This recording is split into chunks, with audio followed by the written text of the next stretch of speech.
Good evening and welcome to the news. It's just past 6 o'clock on Saturday the 27th of November.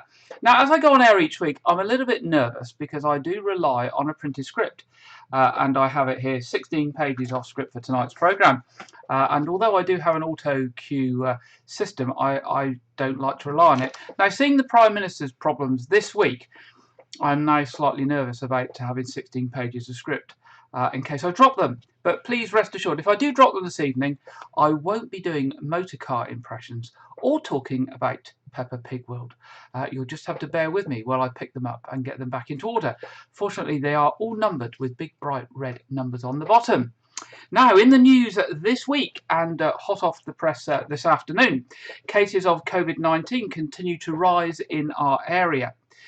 And we are now having higher rates than the national average and also the regional average. And of course, today we have heard the worrying news that a new variant, which we only learnt about in the last couple of days, has now been found in 2 people in the UK, and it's called Omicron. And that is obviously a concern, and we look forward to hear how that's going to be addressed. And we don't know how that may affect us as we move towards Christmas. So we will wait to see what that holds. But of course, it does reinforce the need for vaccination and, of course, testing and all those good things to stop the spread when we get these new strains. Moving on to things more not so concerning. Free parking will be available at several Weymouth Town Centre car parks for 3 fun-filled dates for your diary this Christmas. The first one was today, and the other 2 are Saturday the 4th of December, which is Shop Local and Support Small Business Saturday, and Thursday the 16th of December, which is the Come Christmas Shopping day when all the shops stay open late into the evening. The free parking is only available at the following Dorset Council car parks on those dates listed. That's the Pavilion Car Park and Forecourt, Council Offices North Quay, or ex-Council Offices North Quay, I guess it should be, Governor's Lane, Cousins Quay, Harbourside, Melcombe Regis, Park Street, and Royal Yard and Swannery. It says, please note the Harbour and Governor's Lane car parks have a maximum stay of 3 hours. And an overnight closure operates from midnight to 9 AM at Cousins Quay car park. And the free parking does not apply to on-street parking. Good news this week. Portland Museum has been awarded a national lottery grant of almost £60,000 to help fund an initiative to digitally record artefacts from one of Britain's greatest disasters 200 years ago. This is to do with the Earl of Abergavenny disaster that happened in 1805, and of course has close associations with White Regis, as the captain of the Earl of Abergavenny, John Wordsworth, who was brother of poet William Wordsworth, is buried in All Saints Churchyard in White Regis, as are, I believe, about 60 of those who lost their lives on that shipwreck. And of course, there is a special plaque within the church commemorating that. I'm sure this is something that's going to be of interest to lots of people locally, both in White Regis, Portland and the wider Weymouth, and no doubt will make accessible a lot more of the information and artefacts to do with that tragic event. Talking of other sort of health-related things, avian influenza or bird flu has hit the UK once again. And from Monday, November the 29th, that's this coming Monday, all poultry and captive birds must be housed to protect them from avian influenza. The new housing measure for birds means it will be a legal requirement for all bird keepers across the UK to keep their birds indoors and to follow strict biosecurity measures in order to limit the spread of and eradicate the disease. Bird keepers must continue to take extra precautions to keep their flocks safe. This includes regularly cleaning and disinfecting equipment, clothing and vehicles when entering or exiting sites, and limiting access to non-essential workers or visitors. Local restaurant owner Shalim Abs, and I think we've got a picture of him here. Let's just see if we can find it.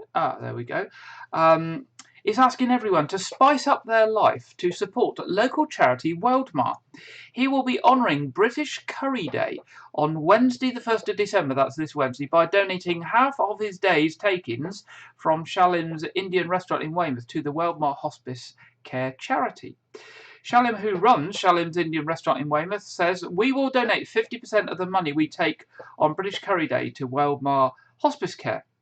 So whether you're enjoying a meal in the restaurant or ordering a freshly cooked takeaway, your purchase will contribute to Weldmar."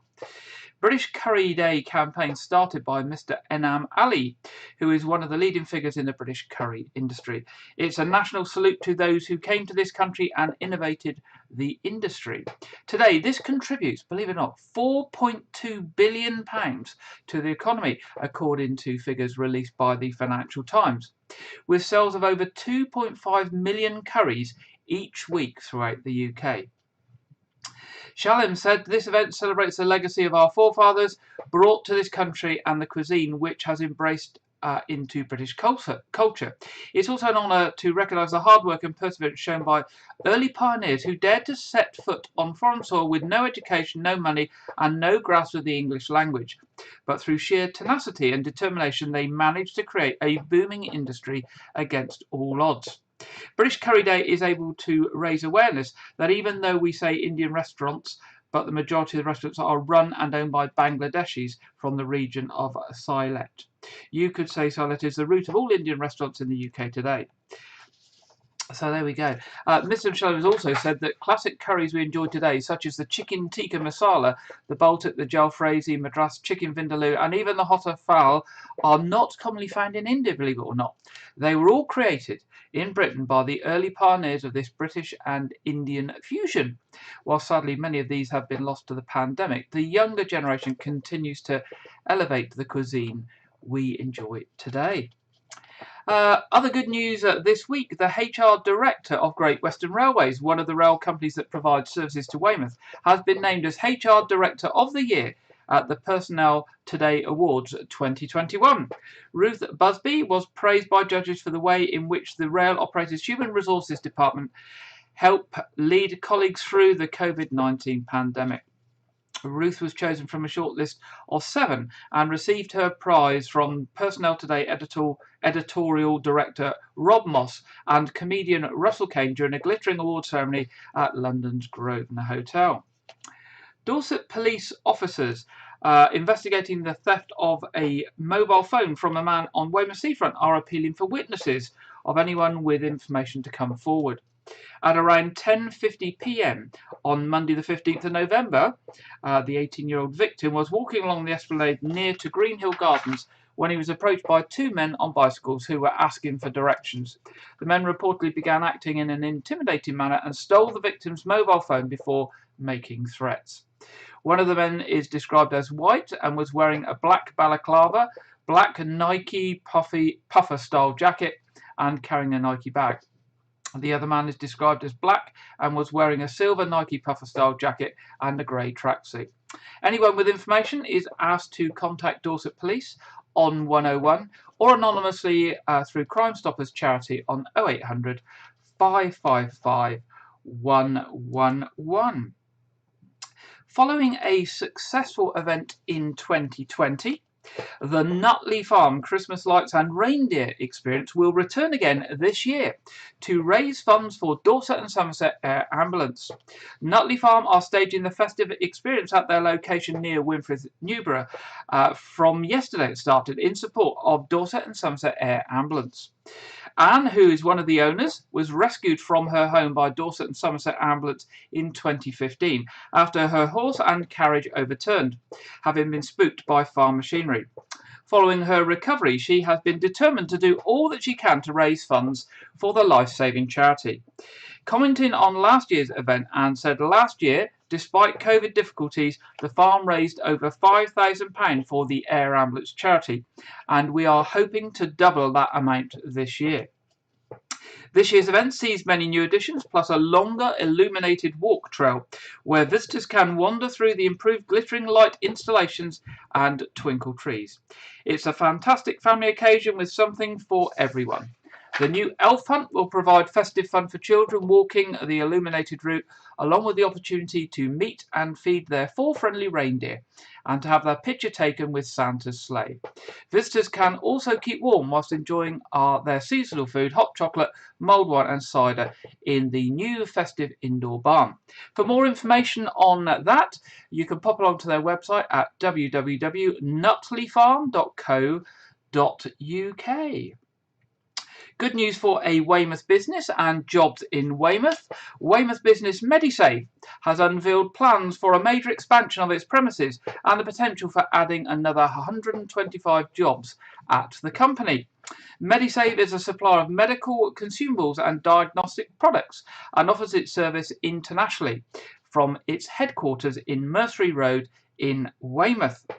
The company has submitted a planning request to Dorset Council for a 2-storey extension to its headquarters. The proposal seeks to provide an additional 1,495 square metres of space, plus associated car parking and landscaping, and would enable Medisave to increase the size of Weymouth-based workforce by more than double. Medisave has warehousing facilities around the world, but has its headquarters in Weymouth. There are currently around 100 full-time members of staff based at the Weymouth headquarters, and that may increase by 125 full-time and 5 part-time employees if the plans are given the go-ahead. It won't involve any new access roads because the roads are already there and the junctions are suitable for large vehicles already. Medisave, a local business, was launched back in 2000 by local business partners Graham Wright and Melissa Denton, and I'd have to say I remember first dealing with them shortly after 2000 when they were in a small unit in Lynch Lane and they only had a handful of staff. So well done to Medisave for their continued success and growth, and let's hope that all goes well with their plans. And talking of other plans and other buildings, the new multi-storey car park at Dorchester Hospital is progressing well. And recent visitors to the hospital will have noticed 2 concrete towers, which are, I'm sure, the lift shafts. And now, in the last few days, work has started on the steelwork, which will form the floors for the parking levels on the car park. The multi-storey car park, when complete, will provide 650 parking spaces, as well as allowing further expansion of other parts of the hospital building. And it's part of an overall scheme that is getting over £60 million of government investment in the hospital overall. The plan for the car park won unanimous support from Dorset Council Planning, despite some opposition from residents who claimed it would be out of place in a town which has few tall buildings and might cause additional traffic problems at the junctions at either end of Williams Avenue. Building work on the car park is said to be on target, with the opening expected to take place in the summer next year. The finished car park will include a perforated artwork facade featuring pictures of Corfe Castle, Durdledore and Portlandville Lighthouse, which were all chosen by the local community. The car park will also have electrical vehicle charging points. It's great to see this investment in our local hospital, and I saw the progress on the car park recently in the last week or so, which when it was designed, believe it or not, was designed for 22,000 patients a year. It now treats in the order of 48,000 patients a year, and by the time the car park's finished and the extensions are done at the hospital, it's more likely to be teaching about 60,000 patients in a couple of years' time. So great news for our local NHS and our hospital at Dorchester. Dorset Council is to install a collection of sculptural artworks in Weymouth, designed to encourage people to explore the town and reveal its history and relationship with water. Weymouth Art Trail will feature a series of 6 sculptural installations at a variety of locations around the town, including some lesser known spots.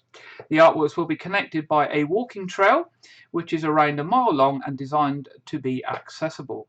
Water refill units have also been installed along the route by Wessex Water to discourage the use of single-use plastics. 6 artists were chosen to design and create the artworks for the trail by members of the Council's Art Advisory Panel and supported by B-side curators. The artworks use a wide range of materials, techniques, approaches and interpretations to tell the story of the town's history and connection to water, as well as exploring current and future challenges. Councillor Laura Miller from Dorset Council said this is a fantastic project which aims to showcase Weymouth's fascinating history and its relationship to water, from the beautiful sandy bay and backwater wetlands bursting with wildlife to the iconic working harbour. As well as improving visitor experience and drawing people to discover new places in Weymouth, we hope it will encourage conversations around the present and future challenges facing the town. Each sculpture will be located at a site which is significant to the stories that inspired them. 3 of the installations will also offer a functional element, providing welcome seating for people to pause and take in views and the environment at the chosen locations. The trail is expected to be finished this month, with a programme of events around the trail to be planned in 2022. Now, staying with the local authority, but this time Weymouth Town Council. Weymouth Town Council is offering residents an opportunity to ask the Town Council about important local issues at the Winter Town Assembly later this month. Well, later this month is actually on Monday. Weymouth Town Council's virtual event takes place on Monday the 29th of November, that's this coming Monday at 7 p.m. Town councils must hold these meetings annually, with the last town assembly taking place in March. Weymouth Town Council has decided, rather than holding them annually, that they would hold 2 assemblies each year. Councillor Colin Huckle, who is the Mayor of Weymouth, said the Town Assembly is an excellent opportunity for residents to ask questions and discuss any community issues. It's also a chance to hear more about the work of the Town Council and how it is working in the interests of residents, the business community and visitors to our popular town. Now, if you're interested, you can watch the meeting online on Weymouth Town Council's Facebook page, where any questions that have been submitted will also be addressed on the evening. A recording of the Town Assembly will also be published after the meeting. Well, that's the end of our headlines tonight. Now, this week, in our first feature, our reporter Lydia has been looking at something that's been happening the last week. The last week has been Electrical Fire Safety Week, and Lydia has been looking at electrical fire safety for us. So here we go with Lydia's report. It has been Electrical Fire Safety Week this week, so Dorset and Wiltshire Fire and Rescue Service has been reminding people of the importance of using electrical appliances and devices correctly. Overloading sockets, using the wrong leads or charges, and not checking the wiring on items are all causes of fire, yet are all easily avoided. The local fire service has said, "It's always tempting to save a bit of money, so we do understand why people buy items from online marketplaces and discount stores rather than the branded equivalent. However, it is all too often a false economy, as using cheaper and often fake cables and devices increases the risk of fire. With winter arriving, and the rising price of gas, people may turn to use more electrical appliances such as fan heaters and electric blankets. Some of these may have been in storage for a long time, and it's important that such appliances and devices are maintained well and checked before use." Norfolk Fire and Rescue with Norfolk Council have produced a video to remind us of some of the key aspects of electrical safety and the prevention of fires from electrical devices in the home.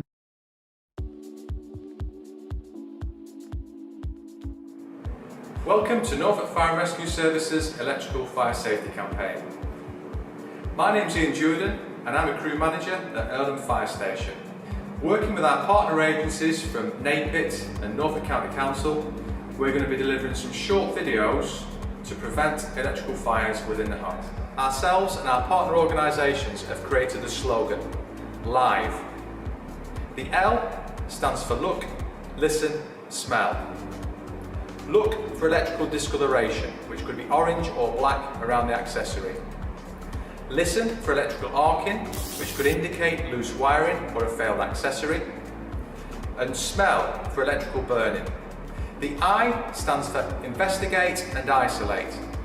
If you see any of the above factors, isolate the electrical supply. V stands for visit www.electricalcompetentperson.co.uk. Here you will find an approved electrician to resolve your issue. And E, emergency. Call 999. If you see fire or smoke, get out, stay out, and call the fire service out. Here in Norfolk, 70% of house fires are caused by electrical faults. The community safety team and I are concerned with this figure because it is more than the national average of 40%. By working with our partners, we would like your help in driving down these figures and keeping everyone safe at home from electrical fault fires by introducing our live campaign. Today's demonstration, created by the NAPIC team, shows the overheating effects that can be caused by either a loose connection, a faulty electrical accessory, or a counterfeit electrical product. During the initial stages, the failure can be recognised through smoke issuing from the top of the socket. These failures are not always visible with the naked eye, so in the bottom corner we have introduced a thermal image which also displays increase in temperature. Statistics suggest phone chargers are a major source of electrical fires nationally and regionally. The end result clearly shows discoloration around the plug socket, which is a key indicator from our live slogan. Remember, live. Look, listen, smell. Investigate and isolate.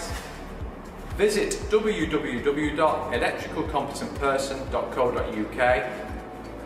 Emergency, call 999. Get out, stay out, call the fire service out.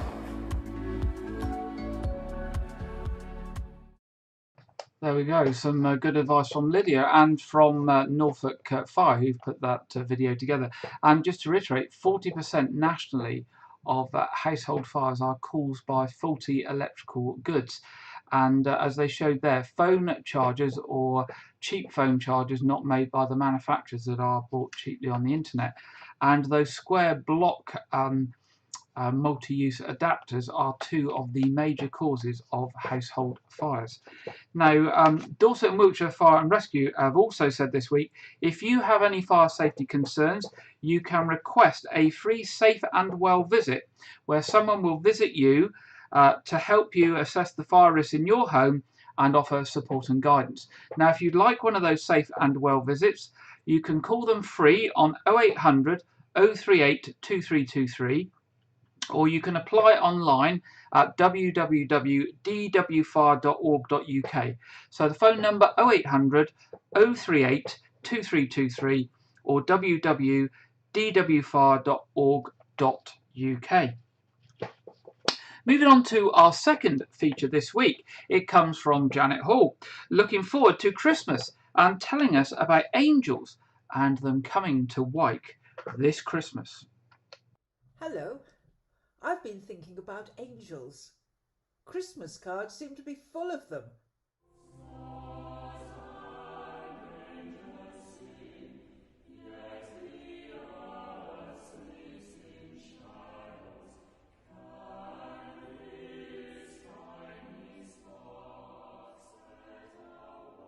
Angels are a great emblem of good in the world. Remember how the NHS workers who died during the COVID-19 pandemic were called angels of the nation? When my mother wanted me to do something, she would say, "Be an angel." Many people believe that they have a guardian angel who watches over them, especially when they are in trouble. And artists portray angels in many different ways.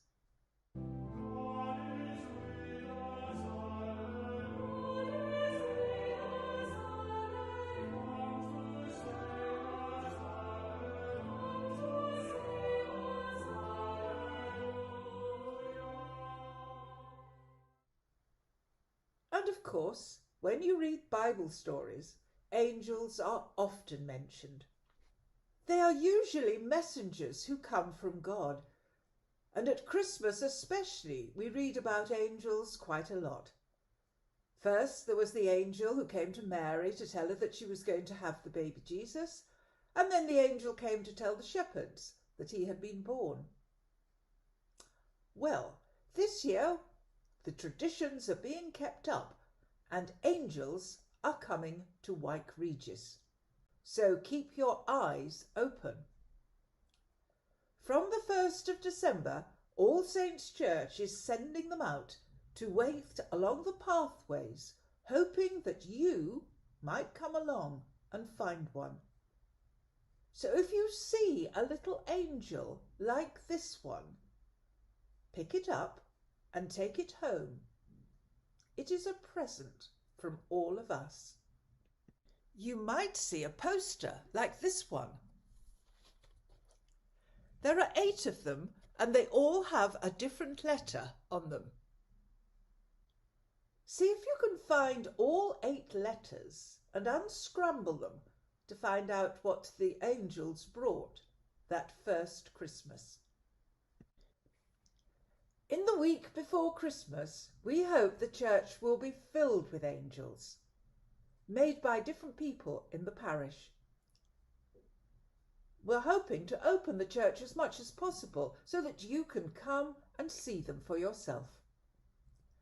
And they will, of course, be there for a special service on Christmas Eve, an angel service. If you want, you can come to it dressed as a shepherd, a king, or an angel, of course. We do hope you can come, for it will be great fun for the whole family. There will be singing and acting, and there'll even be angels, some for you to take home and hang on your Christmas tree. But you don't have to wait that long to see angels. They are coming to a street near you this week. Keep watching. Bye for now.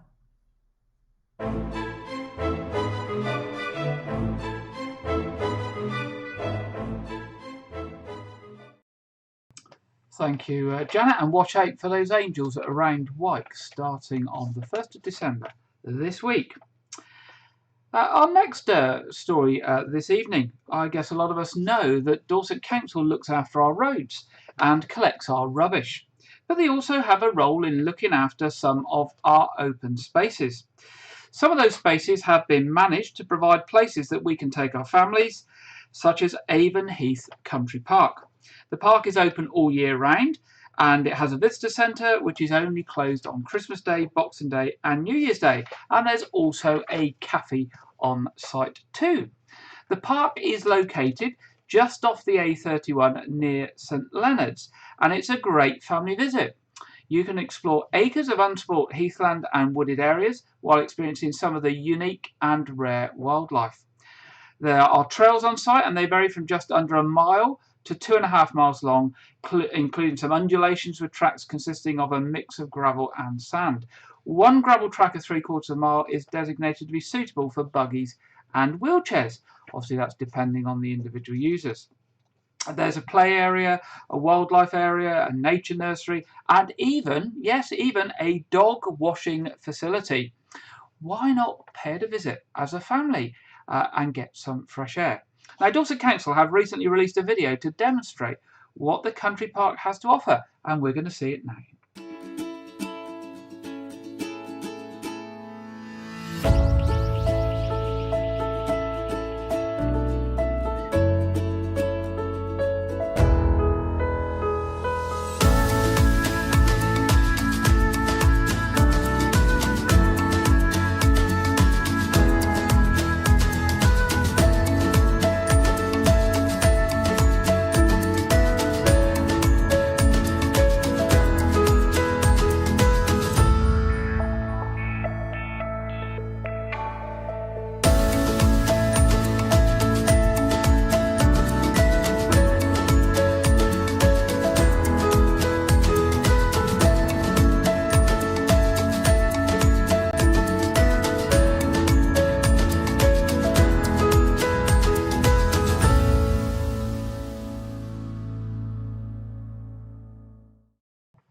There we go, that's Avonheath Country Park, just a short way away from us in Weymouth, and a little car drive or a bike ride if you fancy a bike ride over to St Leonard's. Now it's time for the national weather, and let's see what it's got in store for us this weekend. Well, we've had some weather this weekend already, haven't we? And we're going over to Alex Deakin at the Met Office to see what the weather has in store for us for the rest of the weekend. Hello again. It is still very windy out there and it's cold in that wind as well. A number of warnings remain in place. I urge you to check the Met Office website or the app for details of those weather warnings.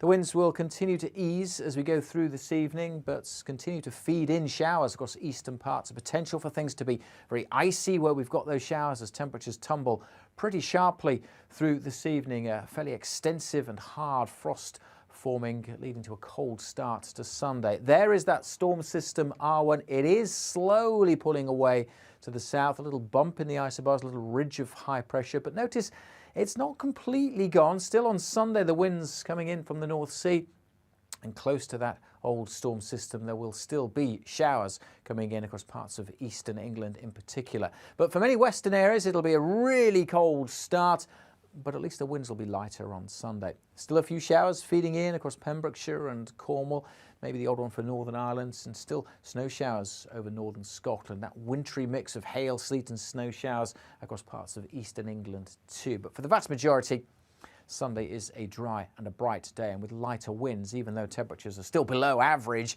it'll probably feel a little milder on Sunday compared to today. Keep up to date with the very latest from the Met Office. As I said, check out the weather warnings that are currently in force through the app or the website, and subscribe to our YouTube channels so you never miss a forecast.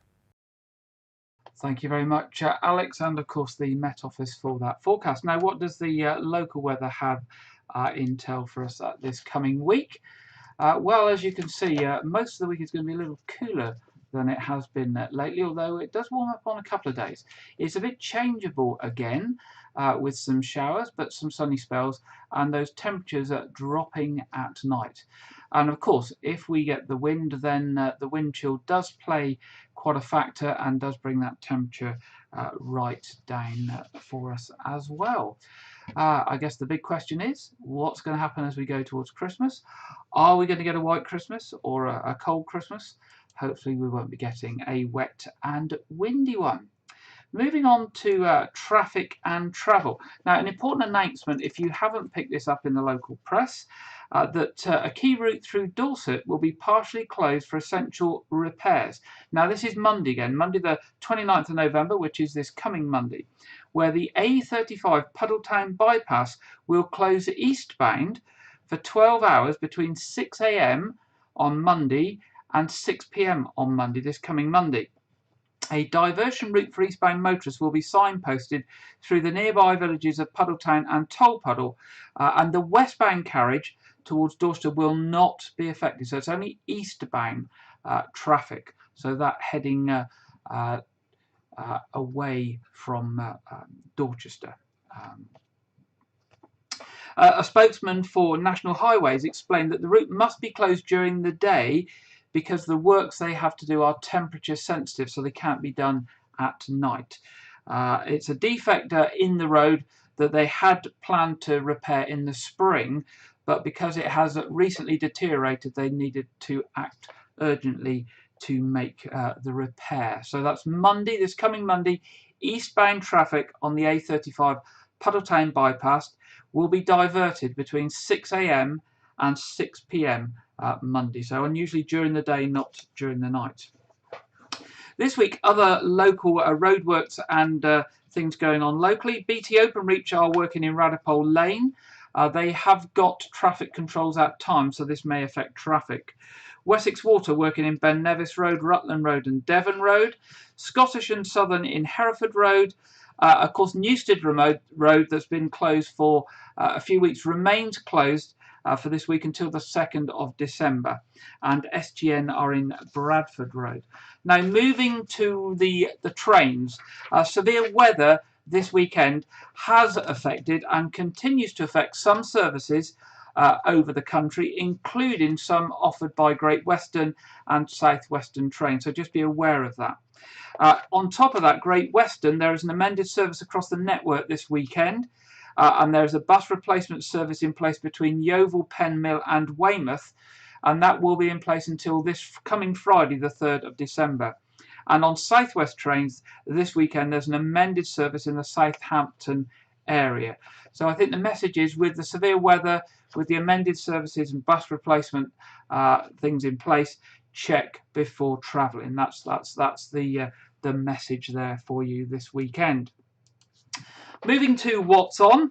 Well, next Sunday, the 5th of December, is the Wyke Christmas Street Fair. So one to mention that will be open from 12 until 4 p.m. Of course, all of the roads around the top of Wyke Village will be shut off and won't be able to drive through them. So a bit of really a what's on, and also a bit of traffic there as well. Grand Draw tickets for the Wyke Christmas are available around in Wyke. They're also available through us at news@wykeregis.tv. If you'd like some tickets, do drop us an email and we will tell you where you can pick them up from. There is a whole raft of fantastic prizes, including a holiday in a Cornish holiday cottage, £100 in cash, and a whole lot of other prizes.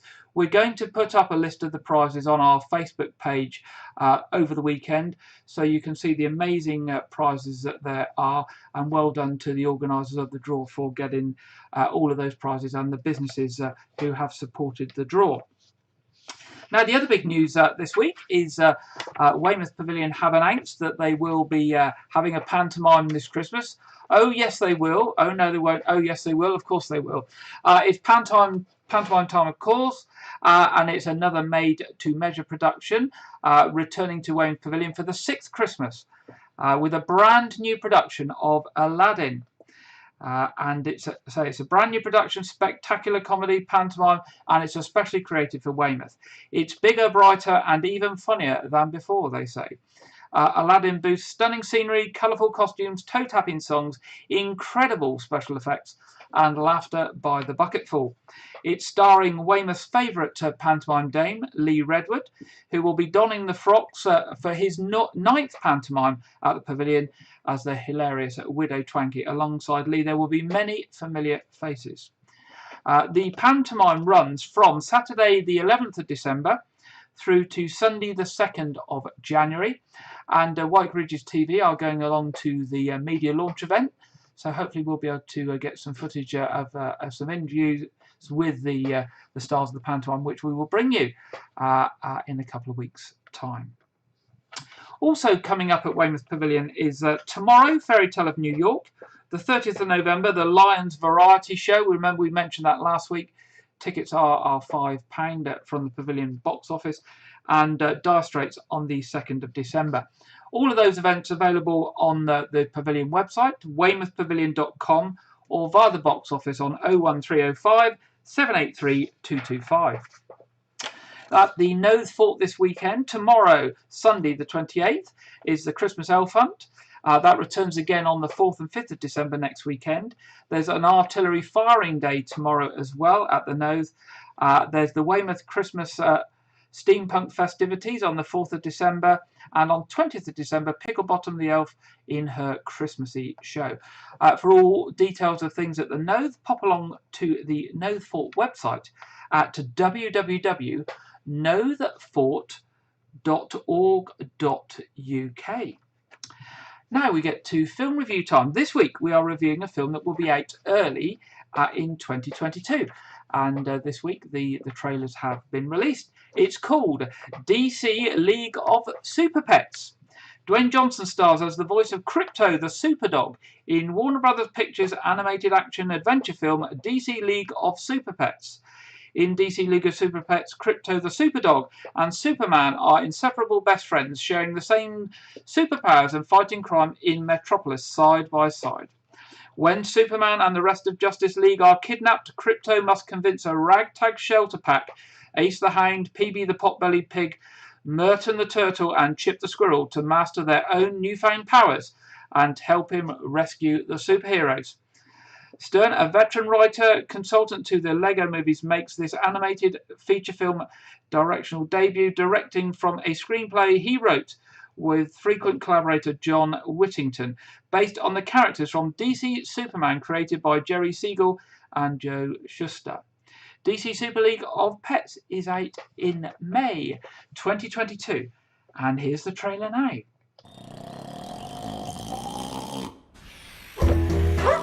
Wake up, buddy. It is walk o'clock. Maybe I should let him sleep. Okay. Jump around!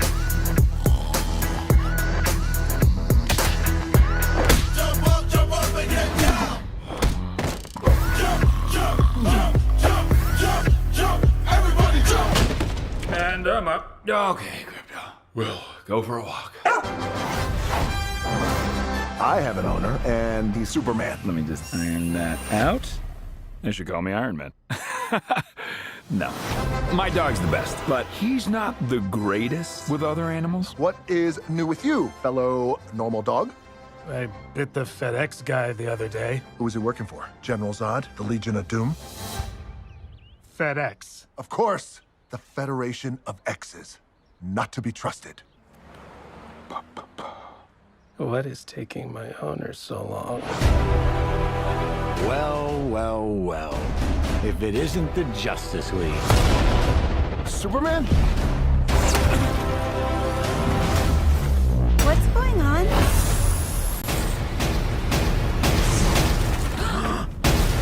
You're super strong. I should be a lot more dead right now, right?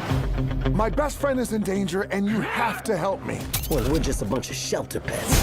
But they're stronger than you think. The mighty Oink! I didn't see anything. Show on wheels. Where the heck am I? Indestructidog. Great. I'm the only one who didn't get any superpowers.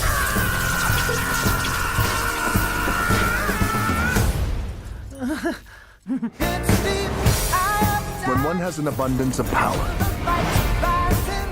they have a certain duty to use that power to... Sorry, you were saying something? How much did you have to drink? I had 2 toilet bowls and a bidet. Bidet, too, which is crazy. I didn't even know that was a thing, but it's like a dog water fountain.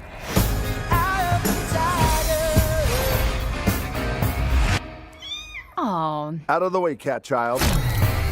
Ace, deploy canine shield. What is a canine?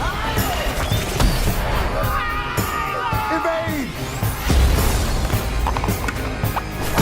Excellent shielding. That seemed incredibly painful. Anybody want to switch powers?